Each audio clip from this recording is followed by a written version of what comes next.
Good morning students. Third year की हम next class में आज का टॉपिक है हमारा राष्ट्रीय अर्थव्यवस्था के दृष्टिकोण से अंतर्राष्ट्रीय विपणन का महत्व। अंतर्राष्ट्रीय विपणन का महत्व आपके लिए जानना बहुत इम्पॉर्टेंट है, क्योंकि अंतर्राष्ट्रीय विपणन अभी तक हम डेफिनेशन पढ़ी, अभी हमने दोनों में अंतर समझा, डोमेस्टिक मार्केटिंग और इंटरनेशनल मार्केटिंग में क्या अंतर है। तो जब हम अंतर समझ चुके हैं कि अंतर्राष्ट्रीय विपणन क्या अलग है डोमेस्टिक मार्केटिंग से, जो हमने पिछली क्लास में किया था देशीय विपणन से, तो हमारा ये जानना भी ज़रूरी है कि हमें निर्यातक होना क्यों ज़रूरी है और हमें अंतर्राष्ट्रीय विपणन का महत्व पता होना चाहिए। तभी हम अंतर्राष्ट्रीय विपणन में अपना इंटरेस्ट जगा पाएंगे और तभी हम निर्यातक बन पाएंगे। तो अंतर्राष्ट्रीय विपणन के महत्व के अंतर्गत हमारे दो दृष्टिकोण हैं, एक राष्ट्रीय अर्थव्यवस्था के दृष्टिकोण से और एक हमारी इंडिविजुअल फर्म के दृष्टिकोण से। तो पहला है राष्ट्रीय अर्थव्यवस्था के दृष्टिकोण, क्योंकि इसमें सरकार निर्यात में, अंतर्राष्ट्रीय विपणन में सरकार भी अपनी भागीदारी निभाती है और सरकार का एक इंटरेस्ट रहता है निर्यातक को बढ़ावा देने का। देशीय विपणन में कोई इंटरेस्ट नहीं होता, लेकिन अंतर्राष्ट्रीय विपणन में सरकार का एक बहुत बड़ी भूमिका रहती है। क्यों? क्योंकि राष्ट्रीय अर्थव्यवस्था इस निर्यात से बहुत प्रभावित होती है। तो पहला पॉइंट जो आता है इसमें आता है तीव्र आर्थिक विकास। तीव्र आर्थिक विकास मतलब रैपिड इकोनॉमिक ग्रोथ। आर्थिक विकास हर देश के लिए बहुत ज़रूरी है। आप जानते हैं सभी सरकारें इसके लिए प्रयासरत रहती हैं, क्योंकि जैसे जैसे हमारी आर्थिक विकास की दर यानी कि जीडीपी, आपने सुना होगा वर्ड इकोनॉमिक्स में, ग्रोथ जैसे जैसे हमारी बढ़ेगी, ग्रॉस रेट बढ़ेगी, हमारी इकोनॉमिक ग्रोथ बढ़ेगी, तो हमारे देश की जो ग्लोबल मार्केट है, पूरा अंतर्राष्ट्रीय स्तर पर, जो मैंने आपको बताया, सारे देश एक दूसरे से मुद्रा से जुड़े हुए हैं। किस देश की मुद्रा कितनी है और कितनी दूसरे देश के कंपैरिजन में है, वो उस देश को उसका उतने ही विकासशील या विकसित बनने में आगे बढ़ाती है। जितनी मुद्रा की दर ऊंची जाएगी, उतना ही हमारा देश विकास की ओर आगे बढ़ता जाएगा। निर्यात और आर्थिक विकास के संबंध पर 50 देशों के बारे में RF एमेरी द्वारा किए गए अध्ययन में ये पाया गया है कि आर्थिक विकास की ऊंची दरों का सीधा संबंध निर्यात की ऊंची दरों से है। इससे स्पष्ट है कि जो देश तीव्र गति से आर्थिक विकास करना चाहते हैं, उन्हें अपने निर्यातों को बढ़ाना होगा। निर्यातों से देश के बहुमूल्य विदेशी मुद्रा की प्राप्ति होती है। इसका उपयोग प्राथमिकता के क्रम में देश की अर्थव्यवस्था के लिए आवश्यक संयंत्र, मशीनें, उपकरण मंगाने के लिए किया जा सकता है। आर्थिक विकास का आपका सीधा अभी तक आपने अगर मेरी पिछली क्लासेस अटेंड की होंगी तो आपको ये बात समझ में आ गई होगी। मैंने आपको कई बार ये बात बताई है कि मुद्रा एक बहुत इंपॉर्टेंट रोल प्ले करती है। जब देशीय बाजार होता है तो हमारी मुद्रा एक ही होती है, रुपए।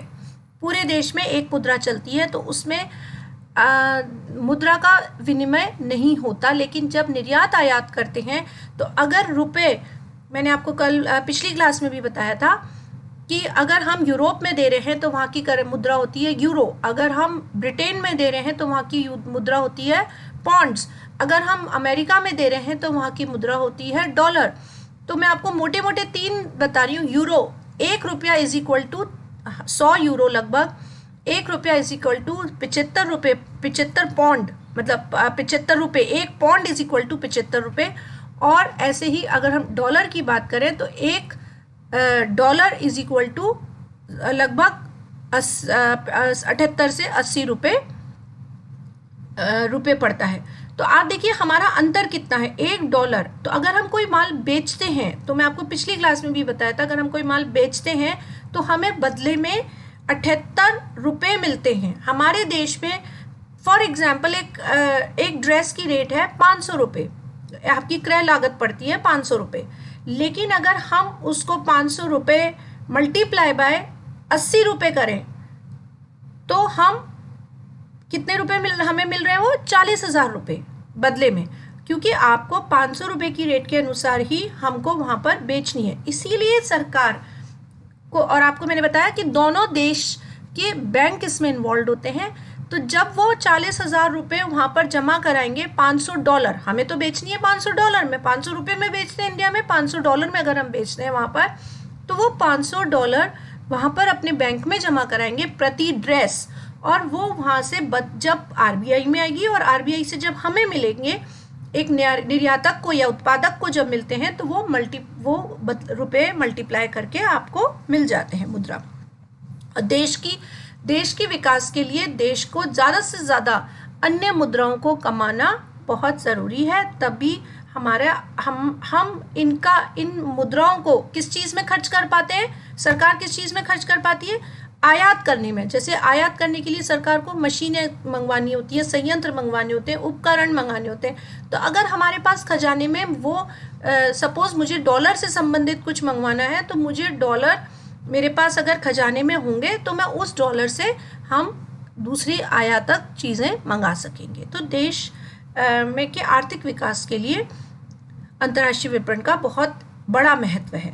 फिर आता है प्राकृतिक संसाधनों का लाभदायक उपयोग। हमारा देश प्राकृतिक संसाधनों से भरपूर भरा हुआ है।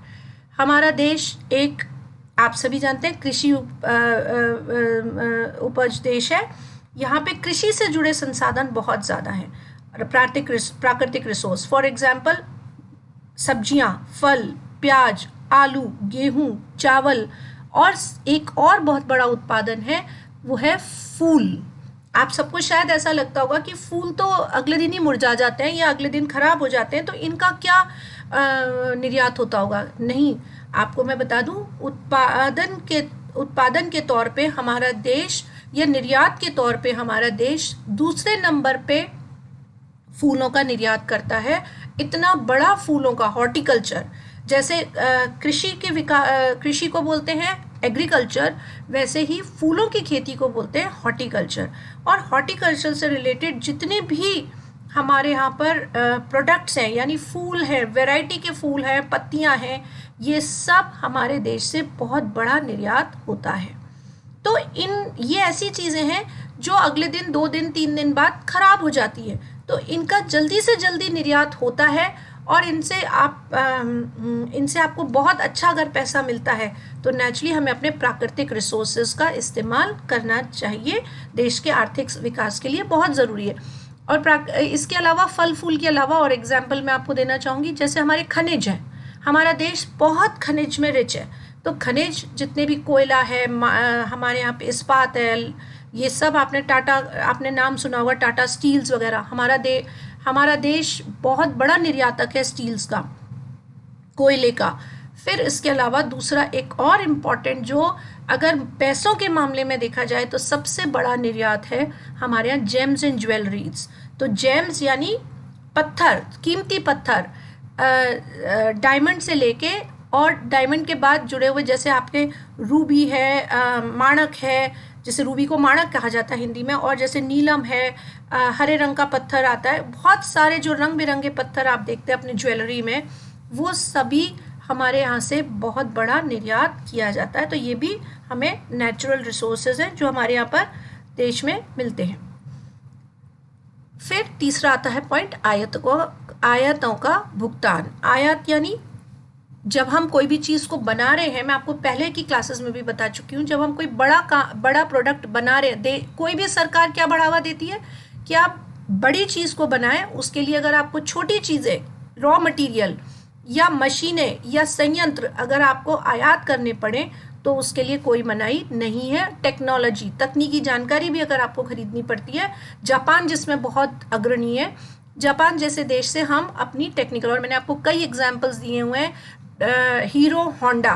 तो हीरो हमारे यहाँ पर हीरो होंडा, आपने मोटरसाइकिल का नाम सुना होगा, तो होंडा से हमने क्या खरीदी है? मशीनें खरीदी हैं। और होंडा से क्या खरीदी है हमने? टेक्नोलॉजी, मोटरसाइकिल की। मारुति सुजुकी, तो मारुति कार हमारे यहाँ बनती है, संयंत्र हमारे यहाँ, सब कुछ हमारे यहाँ, लेबर हमारी है, जगह हमारी है, लेकिन टेक्नोलॉजी, सुजुकी का मशीन का इंजन, जो कार का इंजन है, वो हमने वहाँ से खरीदा।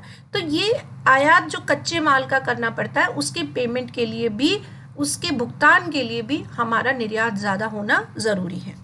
फिर देशी उत्पादकों में प्रतियोगिता का लाभ, आप कंपटीशन अमंग डोमेस्टिक प्रोड्यूसर, जैसे एक ये बात आप मानेंगे, बाजार जब आप परिभाषा पढ़ते हैं बाजार की, तो एक बाजार के लिए बहुत ज़रूरी है बहुत अच्छा कंपटीशन होना। जितने ज़्यादा उत्पादक होंगे, जितना अच्छी प्रतियोगिता होगी, उतने ही क्वालिटी का प्रोडक्ट बनेगा और उतना ही माल आगे अच्छे से अच्छा बाज़ारों में, विदेशी बाज़ारों में बढ़ेगा, और जितनी अच्छी निर्यात होगी उतना ही हमारे देश को लाभ होगा। ये क्लास कंटिन्यू करेंगे हम आगे नेक्स्ट क्लास में।